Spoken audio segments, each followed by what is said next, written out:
la diálisis peritoneal, que es un tratamiento sustitutivo de la función renal.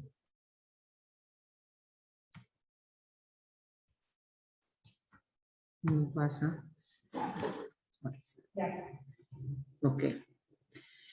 Ante todo, vamos a hablar de los riñones. Los riñones son unos órganos que filtran la sangre y eliminan la orina y los desechos metabólicos del cuerpo. Recordemos que los riñones se encargan de realizar esas funciones para poder eliminar todos los procesos que se realizan en nuestro cuerpo. Hay un desecho, ya sea urea, o creatinina, potasio, entonces todos esos desechos son eliminados con el riñón. Cuando el paciente renal, de problema renal, no le funcionan los riñones, estos productos de desechos se acumulan en el cuerpo. Dentro de las funciones específicas de los riñones tenemos la excreción de las toxinas, como le comenté, de creatinina, nitrógeno de urea, los residuos de los fármacos cuando tomamos algún medicamento. El riñón es el encargado de eliminar ya lo que no necesitamos de ese fármaco. El potasio. El exceso de potasio en el cuerpo también es eliminado, recordando que el potasio es un mineral que se encarga de la contracción de los músculos y el ritmo cardíaco. Cuando el potasio en nuestro cuerpo está elevado, puede causarle al paciente arritmia, hasta un infarto. Es por eso que el riñón se encarga de eliminarlo. Cuando el paciente tiene su riñón sano, toda la creatinina se elimina y el nitrógeno de urea y el potasio. Cuando el paciente tiene el riñón defectuoso o dañado, esto no se realiza. También es bueno explicarles que la creatinina es el resultado del metabolismo que se da a nivel de los músculos. Cada vez que un paciente realiza una actividad que involucre utilizar un músculo, se produce creatinina. Esa creatinina, como producto de desecho, se va al riñón y debería ser eliminado. La urea también es un producto que se realiza con la catalización que se realiza a nivel del hígado. Cuando el paciente tiene algún problema renal, o sea, que el riñón no le funciona, esa urea y creatinina se acumula en la sangre del paciente y lo envenena. Es por eso que el paciente con insuficiencia renal tiene elevados los niveles de creatinina, nitrógeno de urea. Ok, hablemos de más funciones que realiza el riñón.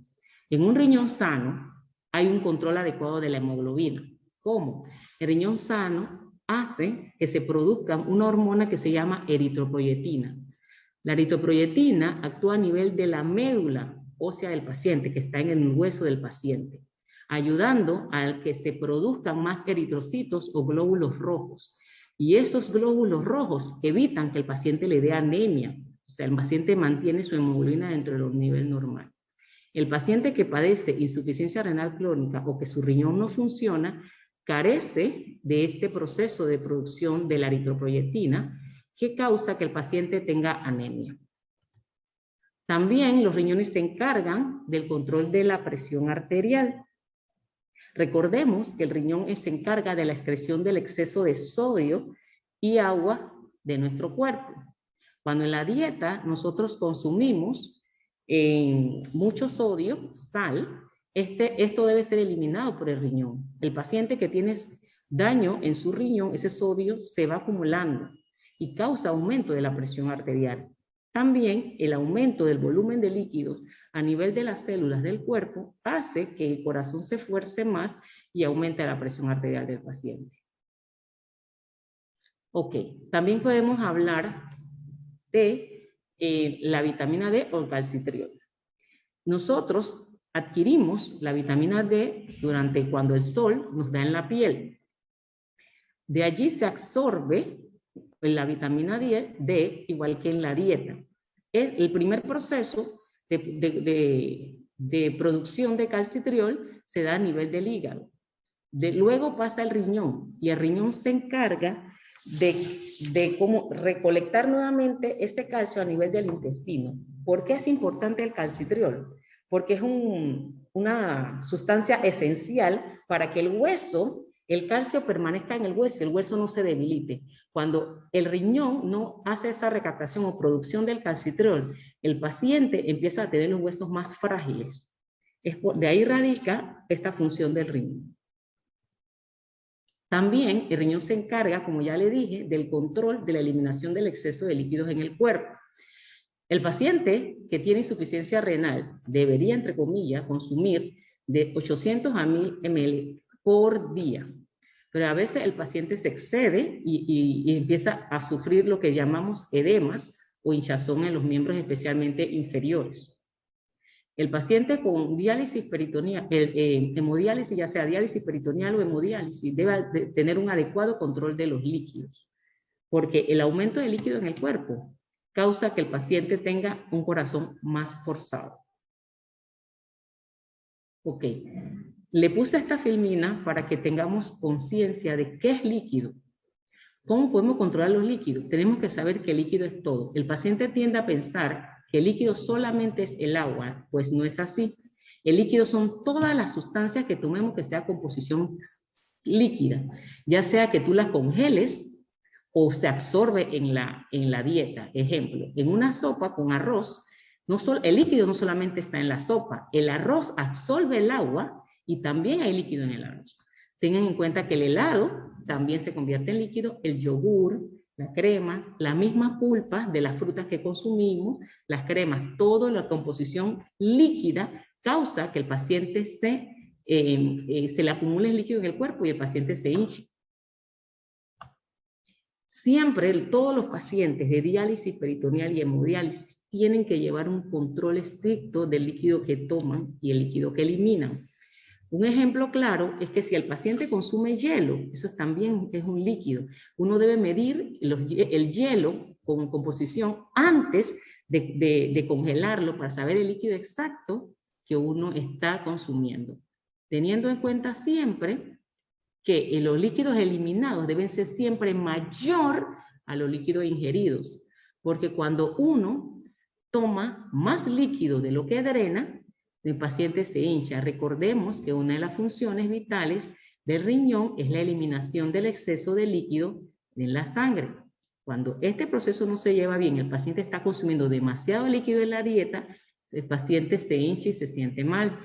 Este líquido, como consecuencia de que el corazón no lo pueda bombear y eliminar, se acumula en los pulmones y le causa al paciente lo que nosotros llamamos edema agudo de pulmón, que el paciente no puede respirar, tiene falta de aire, y ahí radica principalmente que el paciente debe controlar los líquidos que ingiere.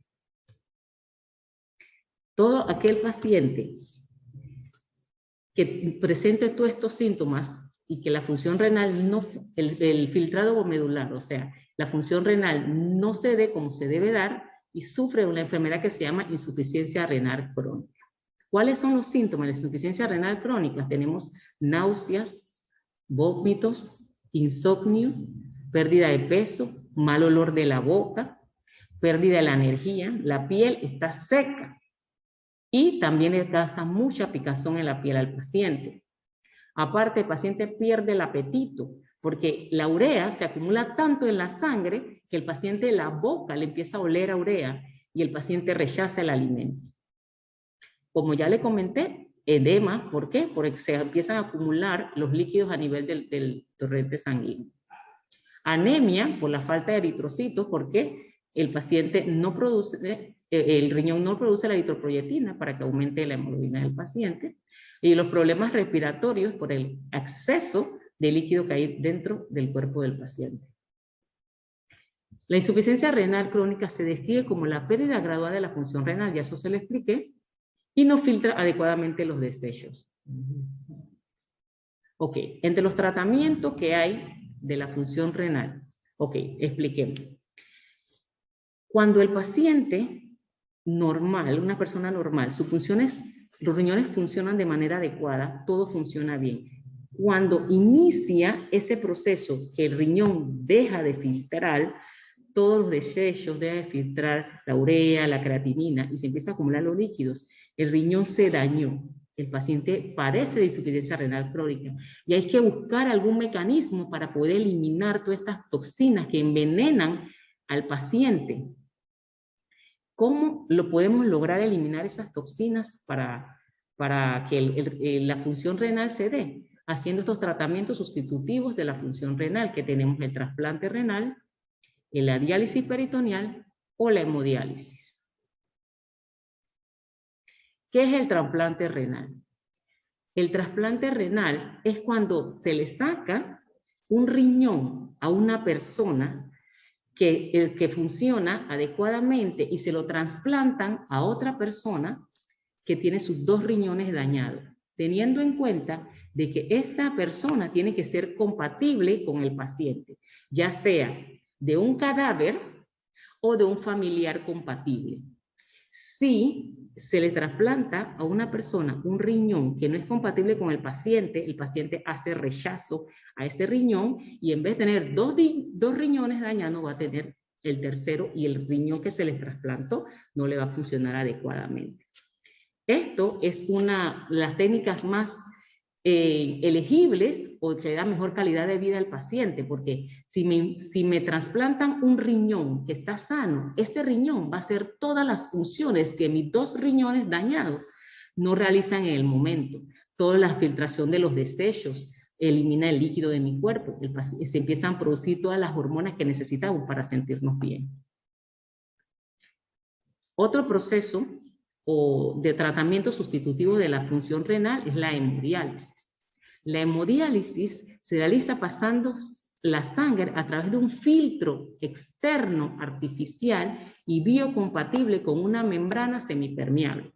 En otras palabras, cuando el paciente va a realizarse hemodiálisis, se le coloca un catéter a nivel de una vena del cuerpo que es de un grosor grande, o una fístula arteriovenosa, como aparece aquí, donde se le colocan 2 cánulas, donde por una vía sale la sangre del paciente por una bomba de una máquina que se llama máquina de diálisis.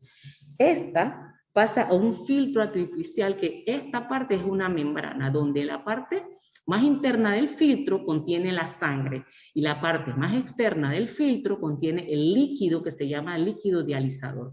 Ese líquido tiene una composición que ayuda a que las toxinas, urea, creatinina y exceso de agua pasen de la sangre del paciente por la membrana hacia el líquido. Y esto es desechado en un ducto.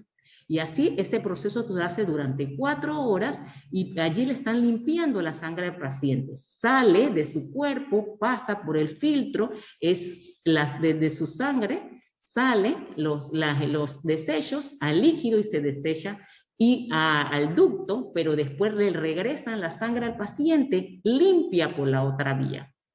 Igual pasa con los pacientes que tienen el catéter de Majorca o cualquier catéter que se le coloque, ya sea Permacat o Majorca, para realizar la hemodiálisis. Cabe recalcar que el catéter que se utiliza para hemodiálisis no es el mismo catéter que se utiliza para la diálisis peritoneal. El sistema que se utiliza para la hemodiálisis y la diálisis peritoneal, la única semejanza que hay es el momento del paso de las toxinas hacia el líquido dializador. Pero el mismo proceso es totalmente diferente, porque en la hemodiálisis utilizamos la sangre para poder filtrar al paciente o depurarlo, sacarle las toxinas, y en la diálisis peritoneal utilizamos el peritoneo del paciente.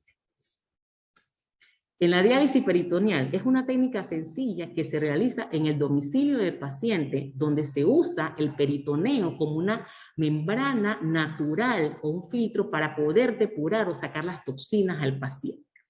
En la diálisis peritoneal, nosotros tenemos que se realiza en casa con mucho apoyo de la familia y hay que entrenarse para hacerlo.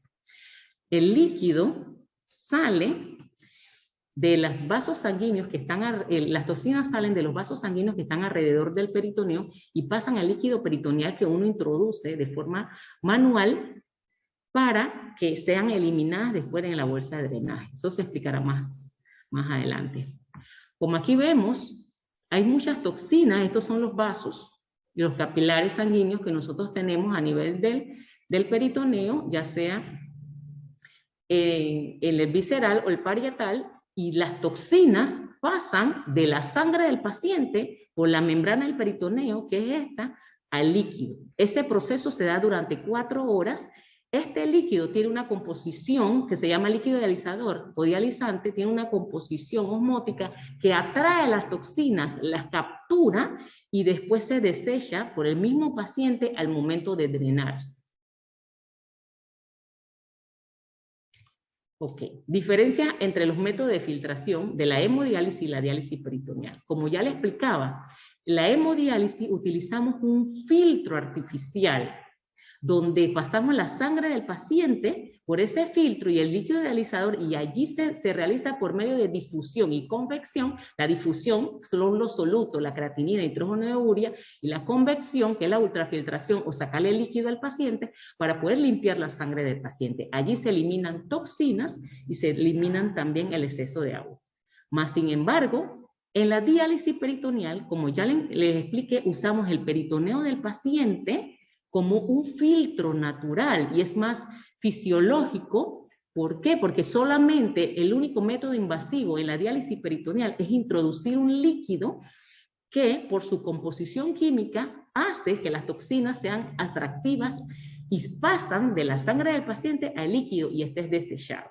Se realiza el paso de la creatinina nitrógeno de urea también por difusión y el líquido se saca por medio de ósmosis de una parte de la membrana a la otra. ¿Qué necesito para realizar la diálisis peritoneal? Para realizar la diálisis peritoneal necesito la colocación de un catéter llamado TENCO, que se realiza en una cirugía menor.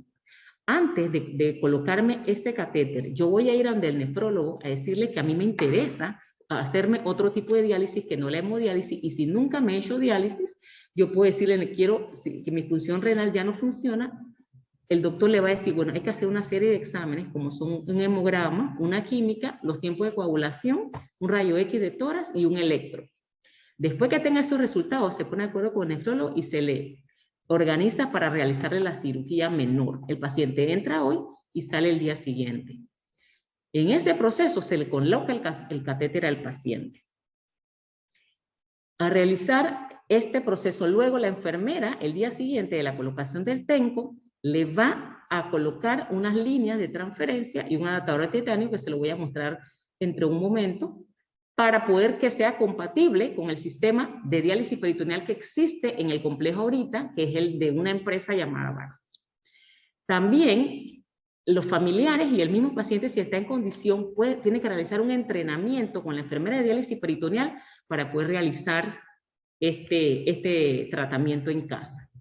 Necesitamos del apoyo del familiar para realizar esto en domicilio, porque hay que hacer unas adecuaciones en la casa, donde el paciente debe tener un área específica donde se realiza el tratamiento sin que se viole la limpieza del mismo y que no corra riesgo de que aunque se haga el tratamiento en casa, obtenga alguna infección o algún problema.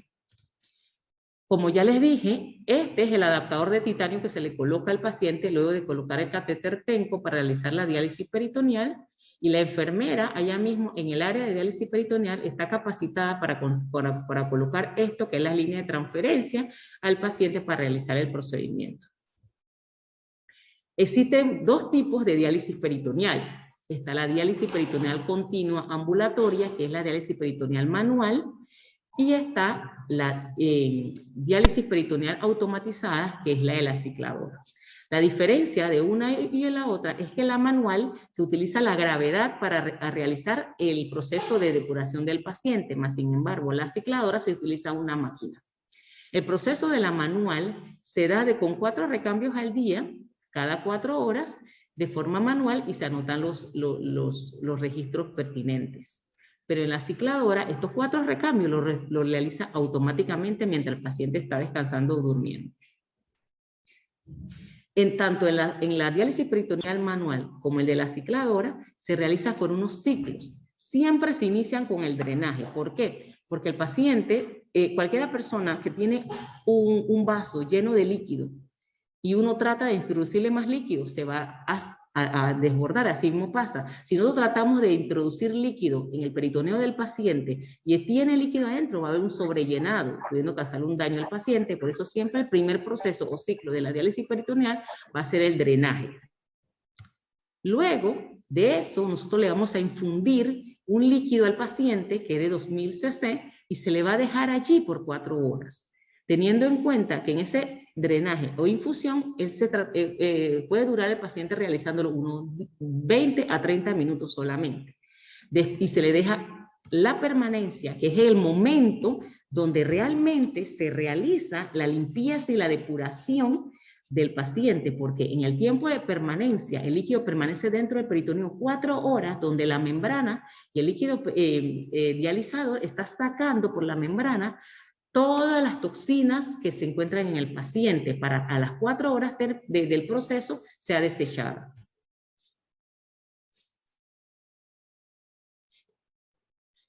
Ok. Como ya le expliqué, durante la diálisis peritoneal manual se realizan 4 intercambios de líquidos o recambios, como se le llama. Esto no implica que el paciente se va a quedar conectado 4 horas. No, el paciente, este proceso solamente se da entre 20 a 30 minutos, donde el paciente se drena el líquido que tiene con los desechos y se infunde un líquido limpio y se contabiliza. En el tiempo de permanencia de las 4 horas, el paciente no permanece conectado. Esto se realiza con una bolsa llamada Ultravac, con un líquido dializador que tiene una concentración de glucosa que ayuda a que las toxinas se depuren de manera más efectiva. Para la diálisis peritoneal manual, el paciente siempre debe colocarse las mascarillas. ¿Por qué? Porque nosotros tenemos bacterias o gérmenes en nuestro cuerpo que en la parte externa de nuestra piel no pasa nada, pero si se introduce dentro del peritoneo, porque el paciente habla cuando se está haciendo el tratamiento y una saliva con un germen cae dentro de la parte interna del catéter, puede causarle una infección al paciente. También utilizamos gasas, la cinta adhesiva, un tapón aséptico, una solución yodada para poder desinfectar, la bolsa que ya les comenté. Este es el material que se utiliza básicamente para realizar la diálisis peritoneal manual, donde está la bolsa con el líquido dializante, que es esta, que se le va a infundir al paciente, una bolsa para drenar el líquido sucio, una conexión en Y, donde se utiliza esta pinza o abrazadera para colocar, en el momento que yo esté drenando, la abrazadera va a evitar que el líquido dializador se vaya al drenaje. Y viceversa, se cambia al drenaje cuando necesita el paciente infundirlo. Cuando una vez haya infundido al paciente, nosotros desconectamos la bolsa Ultravac y le colocamos un tapón antiséptico al paciente para evitar que se infecte. Esta es la área que nunca se debe tocar por el paciente para evitar infección. Este es el tenco que se le coloca al paciente en la cirugía menor. Este es el adaptador de titanio y la línea de transferencia para lograr que el tenco pueda colocarse o conectarse a la bolsa Ultravac para realizar el tratamiento del paciente.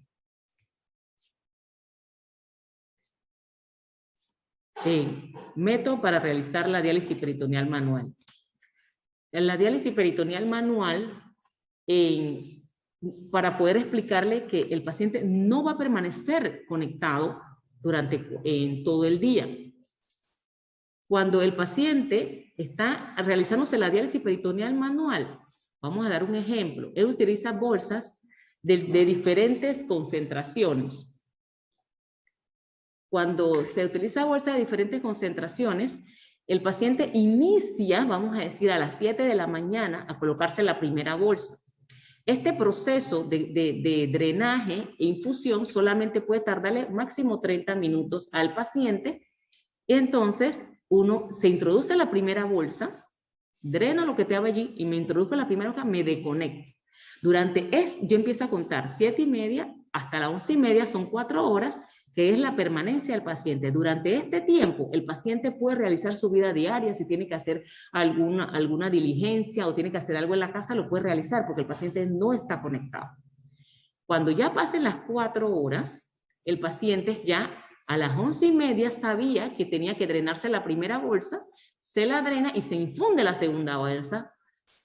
Y ese proceso de drenaje e infusión también le puede tardar 30 minutos. Ya el paciente se drenó la primera, tiene la segunda adentro. Cuando termina las 2, empieza a contar 4 horas más, que sería a las 4 de la tarde.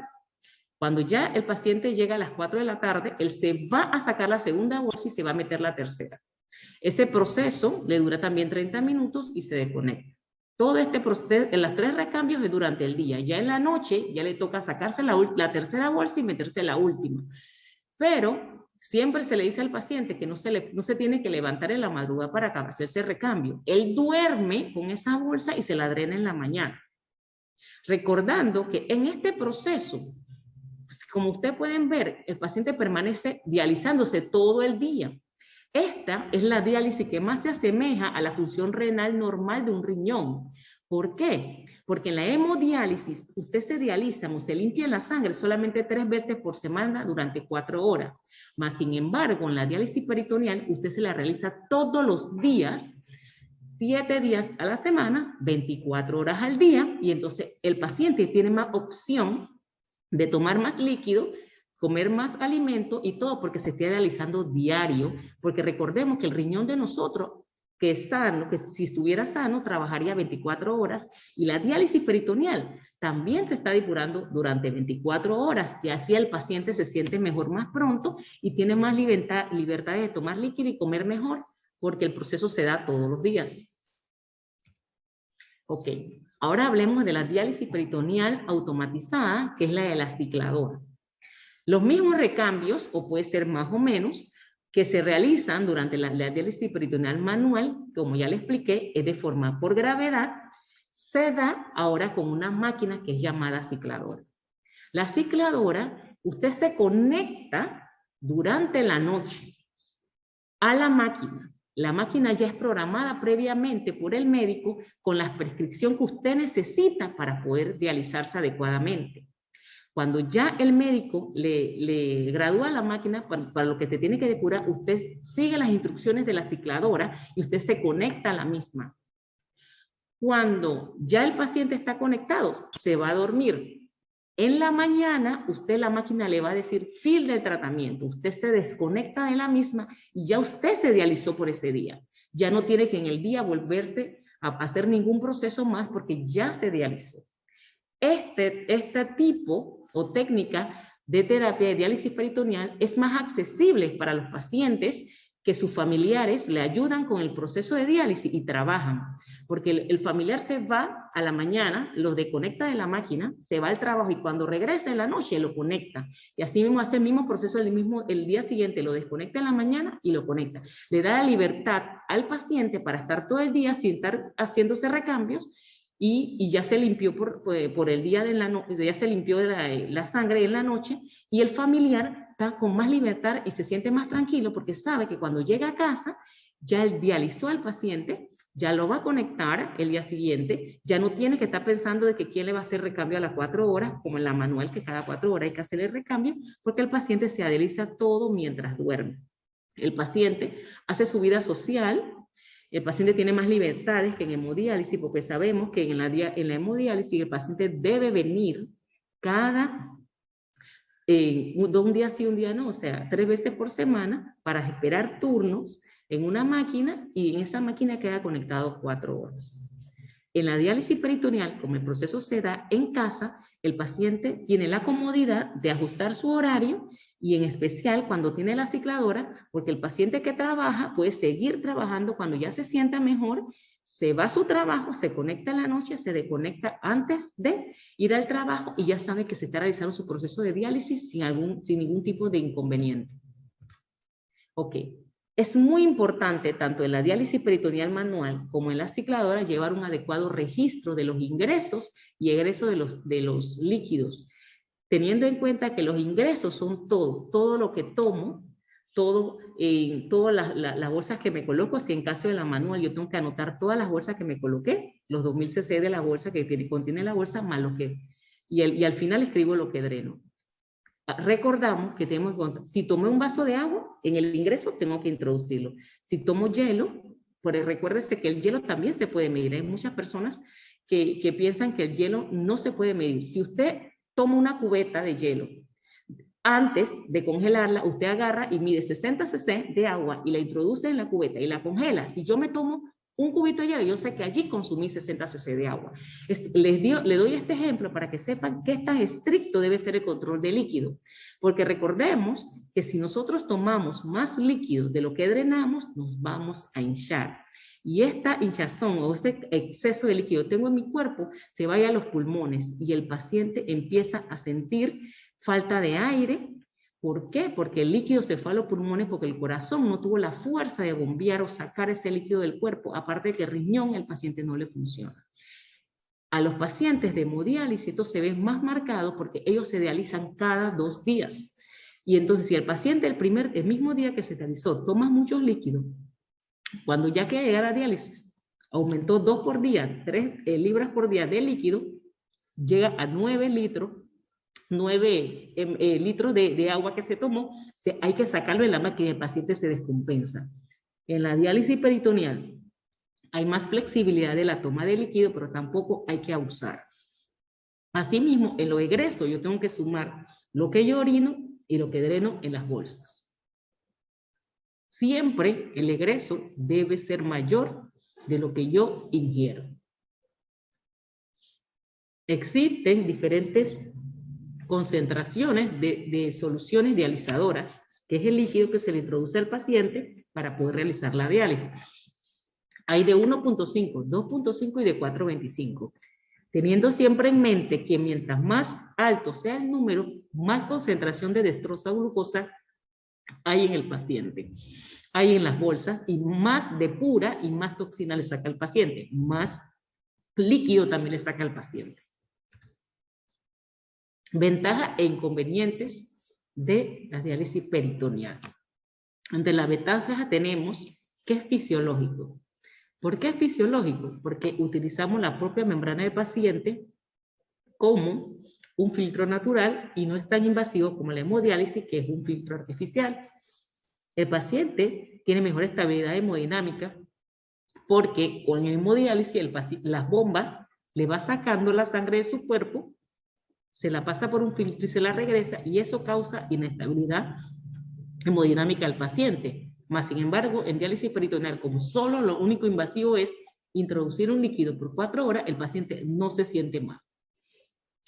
Tenemos una dieta más libre para poder consumir más alimentos y un poco más de líquido. ¿Por qué? Porque el paciente se dializa todos los días, y es autónoma porque el paciente mismo decide a qué hora va a iniciar su tratamiento para poder, de acuerdo al horario de él, y así no tener más complicaciones. Ejemplo, si el paciente necesita hoy ir a una cita médica y se hace diálisis peritoneal manual, él no inicia a las 7 de la mañana, él puede iniciar un poco más tarde y va contabilizando las 4 horas, siempre teniendo en cuenta que aunque yo atrase el tiempo, yo tengo que hacerme 4 recambios al día y dejar un tiempo de permanencia de líquido de 4 horas.